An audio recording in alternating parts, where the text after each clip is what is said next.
सिरसा में पहुंचे हुए हैं मुख्यमंत्री योगी आदित्यनाथ। और ये मंच की तस्वीर आप देख सकते हैं कि सिरसा में बीजेपी प्रत्याशी के समर्थन में वहां पर जनता से वोट की अपील करने के लिए पहुंचे हैं मुख्यमंत्री योगी आदित्यनाथ। और अशोक तंवर यहां से बीजेपी के प्रत्याशी हैं। सिरसा वालों की तरफ से योगी जी का स्वागत, ये कहा है अशोक तंवर ने अपने संबोधन में। सीएम योगी आदित्यनाथ का स्वागत किया, क्योंकि आप देख रहे होंगे कि अगर बात कर ले मुख्यमंत्री योगी आदित्यनाथ की, तो बीजेपी के स्टार प्रचारक हैं। और बीते दिनों आपने देखा होगा कि हरियाणा में भी मुख्यमंत्री योगी आदित्यनाथ की मांग की थी कि वो हरियाणा भी आए और बीजेपी प्रत्याशी के लिए यहाँ पर। भारत माता की, भारत माता की, भारत माता की, वंदे वंदे वंदे। सिरसा की इस पावन भूमि पे आप सबने म्यारी राम राम। नाथ संप्रदाय के बहुत सिद्ध योगी बाबा सरसाई नाथ की कृपा भूमि के तौर पर विख्यात गुरु नानक देव जी, गुरु गोविंद सिंह जी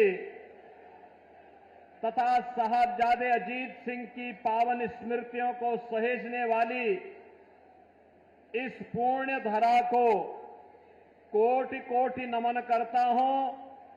बोले सो निहाल, बोले सो निहाल। यह भूमि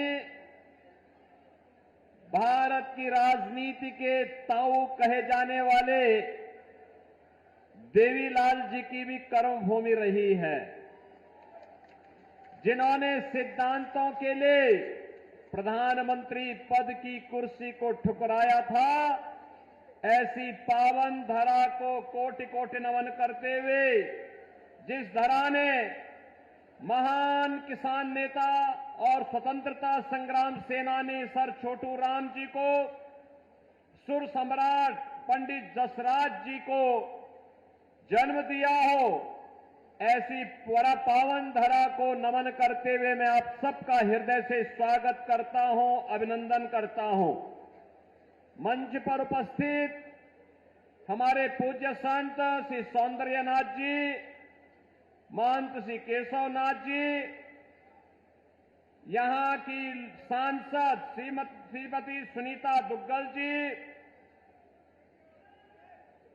लोकसभा के हमारे प्रत्याशी श्री अशोक तंवर जी, राज्यसभा के माननीय सांसद श्री सुभाष बराला जी, लोकप्रिय विधायक और हमारे नाथ संप्रदाय के ही भक्त हैं श्री गोपाल जी, माननीय विधायक श्री दुड़ाराम जी, विधायक श्री लक्ष्मण नापा जी, जिलाध्यक्ष श्रीमती नताशा सिहाग जी, जिलाध्यक्ष फतेहाबाद श्री बलदेव ग्रोहा जी, पूर्व राज्यपाल श्री गणेशी लाल जी, लोकसभा संयोजक आदित्य चौटाला जी, हरियाणा सरकार के चेयरमैन श्री वेद फुला जी, जगदीश चोपड़ा जी, मंच पर उपस्थित भारतीय जनता पार्टी के सभी हमारे पदाधिकारीगण और भारी संख्या में बाबा सिरसाई नाथ की पावन धरा को विकास और विरासत की भूमि के रूप में स्थापित करने के लिए यहां पर उपस्थित मैंने बहनों और भाइयों, आप सबका मैं हृदय से अभिनंदन करता हूं, स्वागत करता हूं। बहनों और भाइयों, मैं बाबा गोरखनाथ की धरती से और मर्यादा पुरुषोत्तम प्रभु राम की पावन जन्मभूमि से आपके बीच में यहां पर आया हूं। भारत के यशस्वी प्रधानमंत्री और दुनिया के सबसे लोकप्रिय राजनेता मोदी जी का संदेशा लेकर के आया हूं। और संदेशा यही लेके आया हूं कि 4 चरणों के चुनाव पहले ही संपन्न हो गए थे, 5वां चरण आज चल रहा है। और अब पूरे देश के अंदर एक पहले 3 चरणों में 4 चरणों में जो लहर थी, 5वें चरण में वो सुनामी बन चुकी है, मोदी की सुनामी पूरे देश के अंदर। और एक ही स्वर गूंज रहा है, चारों ओर एक ही नारा गूंज रहा है, और वह है कि फिर एक बार,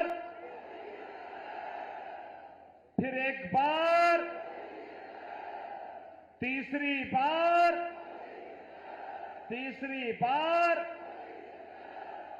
अब की बार जब हम 400 पार की बात करते हैं तो बहन और भाइयों, कांग्रेस को चक्कर आने लगता है। और चक्कर इसलिए आने लगता है क्योंकि 400 सीटों पर तो चुनाव ही नहीं लड़ रही है, तो जीतेगी कैसे?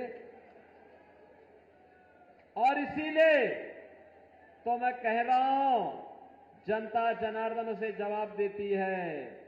क्या जवाब देती है? जवाब देती है कि जो राम को लाए हैं,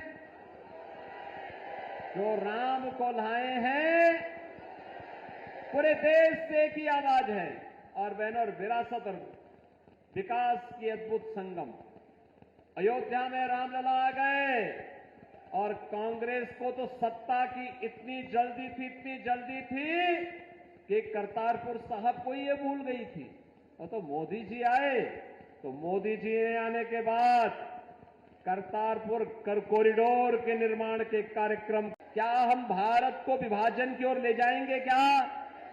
अरे राम जन्मभूमि का जो पुण्य आपके साथ जुड़ा हुआ है, आप भी कह सकते हैं, सिरसावासी भी कह सकते हैं कि हमने तो यहां से कमल खिलाने का काम पिछली बार भी किया था। श्रीमती सुनीता दुग्गल को चुनाव जिता करके भेजा था, मोदी जी को प्रधानमंत्री हमने बनाया था। मोदी जी प्रधानमंत्री बने तब अयोध्या में राम मंदिर के निर्माण का मार्ग प्रशस्त हुआ। ये श्रेय तो आपके ऊपर गया, नेतृत्व तो मोदी जी का है, लेकिन श्रेय तो आपको जाता है। ये पुण्य आपको प्राप्त हुआ है, ये पुण्य आपके साथ जुड़ा हुआ है, इस पुण्य से वंचित नहीं होना है। और इसीलिए देश के अंदर जो आवाज आ रही है, वो आवाज यही है, हर जवान से एक ही आवाज है, और वो आवाज है जो राम को लाए हैं,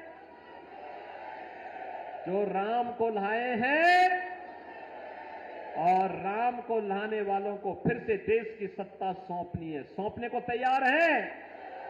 सभी सिरसावासी तैयार हैं? सभी लोग तैयार हैं?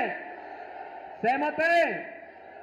यहां से भारतीय जनता पार्टी के हमारे लोकप्रिय प्रत्याशी, युवा और जुझारू प्रत्याशी श्री अशोक तंवर चुनाव जीत करके जाएंगे।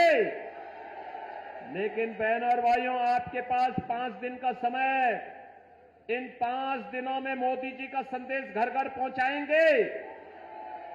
यह काम है। पहले मुझे बताओ, कितने लोग हैं जो कमल खिलाने के लिए अपने आप को 5 दिन का समय देंगे? भाई, पूरा सिरसा ही तैयार है। अब इसमें मेरी बात सुनो, 2 काम करना है। आपने मेरे सामने संकल्प लिया है 2 काम। एक, हर व्यक्ति को प्रतिदिन 5 घर जाना है, उस परिवार के हर एक सदस्य से मिलकर के उससे कहना है, 18 वर्ष से हर वयस्क मतदाता को बोलना है कि देखो, आत्मनिर्भर और विकसित भारत के लिए हमें मोदी जी को फिर से प्रधानमंत्री बनाना है।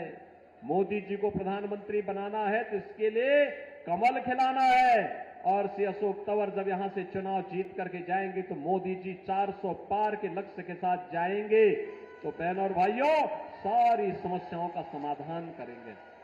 जाएंगे 5 दिन में 25 घर, और चुनाव के दिन उन 25 घरों को मतदान भी कराना है। कराएंगे? सहमत हैं? सभी लोग सहमत हैं? तो फिर मेरे साथ बोलेंगे, भारत माता की, भारत माता की, भारत माता की जय श्री राम, जय जय श्री राम, जय जय श्री राम।